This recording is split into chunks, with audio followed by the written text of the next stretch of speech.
Oh hey! Random, bitte hör doch mal verfickt noch mal auf, über Wonder Over Yonder immer und immer wieder zu reden. Die Leute haben es schon erfasst, du magst diese Show sehr. Bitte hör doch mal...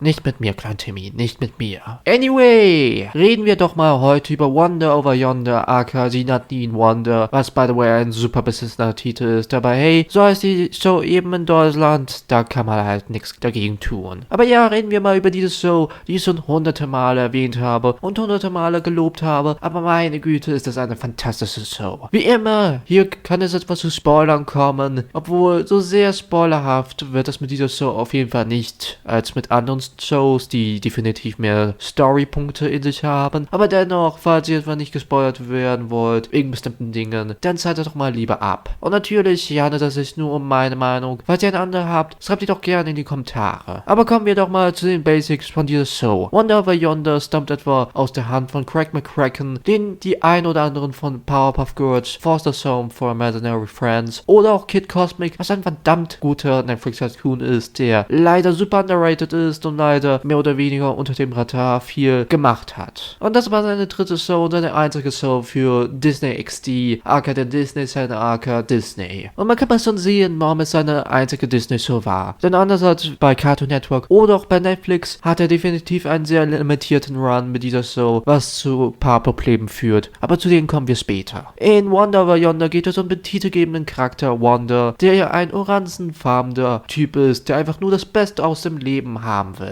Er und seine beste Freundin Sylvie reiten durch die Galaxis, um gute Taten durchzuführen, aber werden natürlich von dem bösen Lord Hader mehr oder weniger immer und immer wieder aufgespürt. Und Lord Hader hat es wirklich satt mit Wanda, denn immer und immer wieder, wenn Wanda auftaucht, zerstört er seine zerstörerischen Pläne, die Welt zu erobern. Und das ist die grobe Prämisse von dieser Show, eine sehr basic Prämisse, aber hey, eine Prämisse, wo der Main-Charakter mehr oder weniger einfach durch die Welt reist und viele verschiedene Figuren trifft, bietet so viel Potenzial. Ich meine, schauen wir uns mal so eine Show wie Doctor Who an und die Show läuft schon seit 60 Jahren, beziehungsweise mehr als 60 Jahren, aber anderes Thema. Und auch hier mit Wonder Over Yonder haben wir ein ähnliches Format, denn viele der Episoden, wenn nicht sogar alle, stehen wirklich für sich alleine. Natürlich gibt es Returning-Figuren oder Returning-Elemente und Co., aber meistens hält man es sehr standalone. Von daher könnt ihr mit irgendeiner Episode anfangen, egal ob es jetzt nun Episode 1 oder 2 oder ist. Das Format ändert sich ein wenig mit der zweiten Staffel, da wir ein wenig mehr Story kriegen und ein wenig mehr ein Overarching Theme kriegen. Aber auch das ist mehr Standalone für sich und jetzt auch nicht etwa so gigantisch wie bei einer Show wie Gravity Falls, Amphibia oder.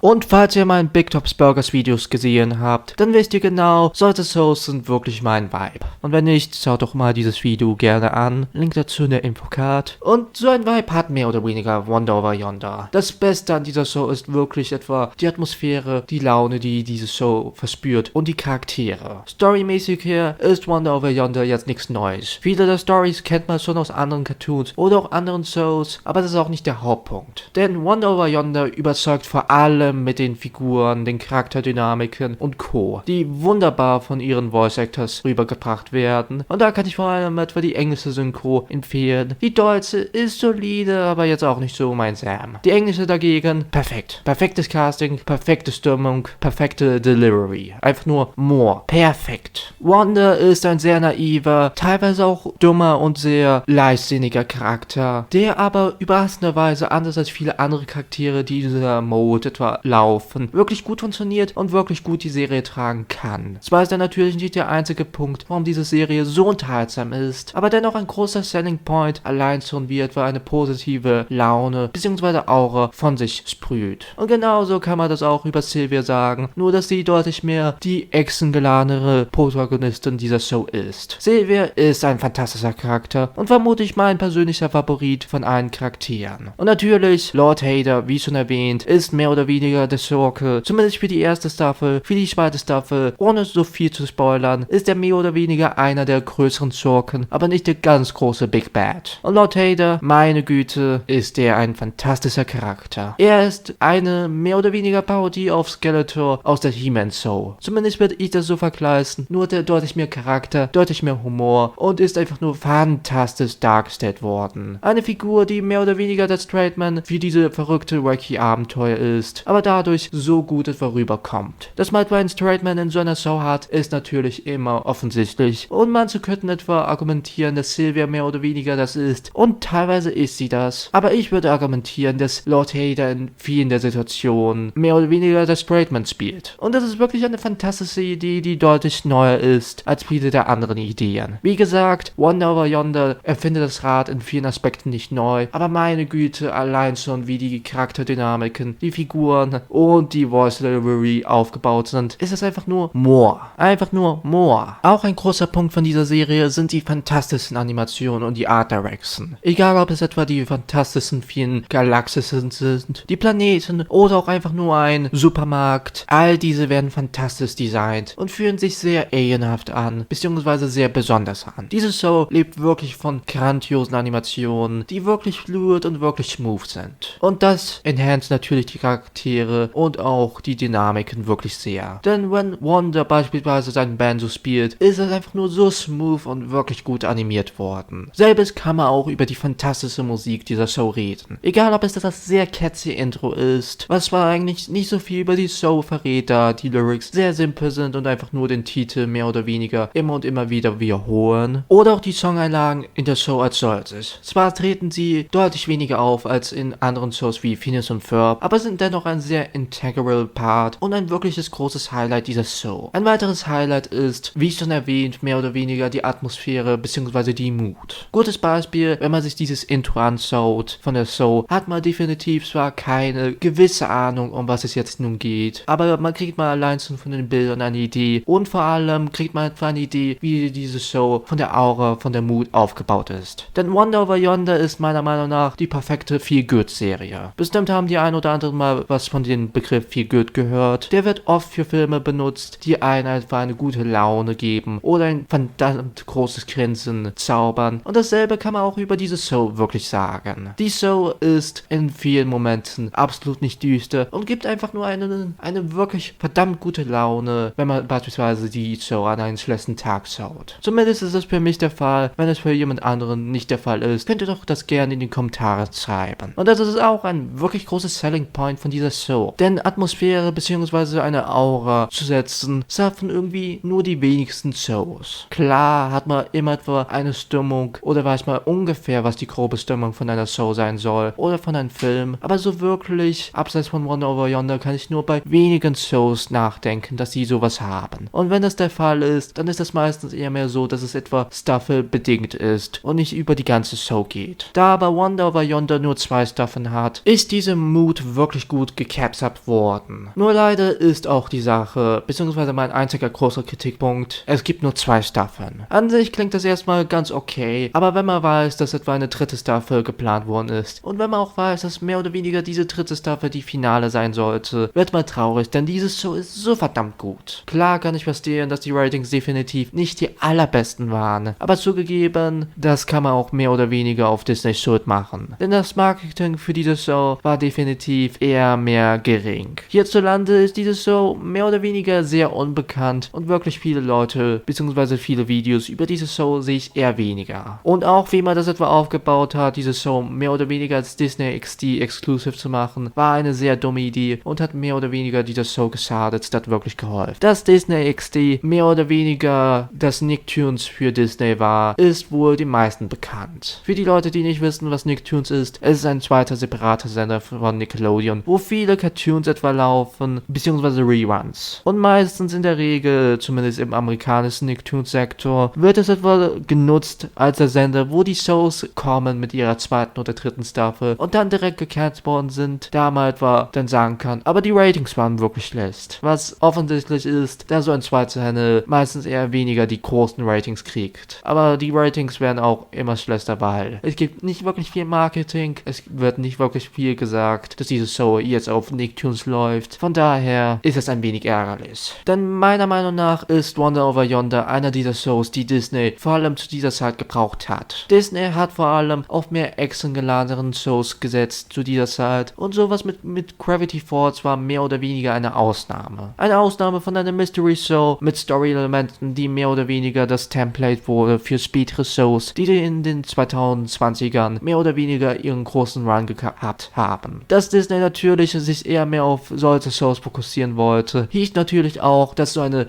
seichte Comedy wie Wonder Over Yonder mehr oder weniger nicht so viele große Chancen für Disney hat. Natürlich hofft man als Fan, dass irgendwann mal vielleicht ein Endfilm kommt oder eine dritte Staffel wirklich bestellt wird für Disney Plus oder sowas, aber die Chancen stehen eher mehr gering. Dennoch aber, auch wenn diese Show mehr oder weniger nicht ihr finales Ende gekriegt hat, was diese Show verdient hat, kann ich jeden Wonder Over Yonder ans Herz legen. Wenn ihr etwa eine gute Feel-Good-Show haben wollt, mit fantastischen Animationen, mit fantastischen Voice Acting und mit wirklich guten Art Direction und ein weiteres großes Highlight von Craig McCracken in seiner langjährigen Tenure mit vielen grandiosen Cartoons ohne wirklich einen Miss, dann ist Wonder Over Yonder definitiv etwas für euch. Aber anyway, ich bin dann mal etwa raus. Wie ist eure Meinung zu Wonder Over Yonder? Kanntet ihr schon die Show? Vermutlich, wenn ihr diesen Channel länger verfolgt habt, definitiv. Wenn nicht, dann eher weniger. Schreibt doch alles gerne, was ihr über die Show zu sagen habt, in die Kommentare. Aber anyway, wir sehen uns, beziehungsweise hören uns beim nächsten Mal. Euer Random oder so ähnlich. Bye!